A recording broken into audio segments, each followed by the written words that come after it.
Welcome po sa panlasa ni Kuya Jay! Ngayon po gagawa po tayo ng bread roll.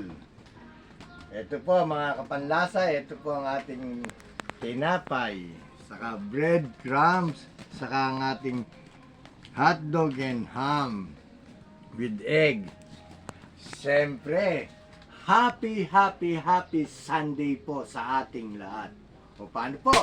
Tara na po, mag-production na po tayo ng bread roll. Ayan na po ha.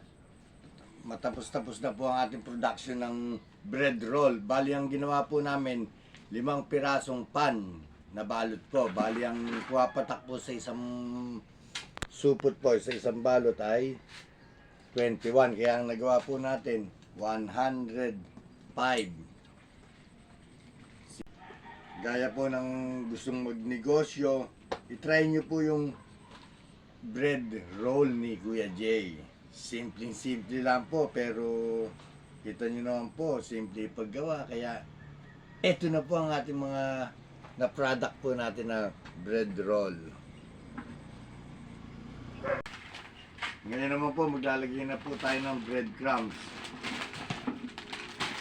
Ayan na po, lalagyan po natin siya ngayon ng breadcrumbs, ha. Ito po, ano na po natin sa itlog. Ayan, siyempre. Ayan. Ito na po siya ngayon. Siyempre, kailangan sa negosyo may tiyaga, may nilaga tayo. Saka siyempre, number 1 sa negosyo natin, kailangan masipag at manalangin tayo sa ating Panginoon. Hanggang sa muli ha, ito lang. Ayan ha, dito lang po yan sa panlasa ni Kuya Jay. Heart po, I love you po.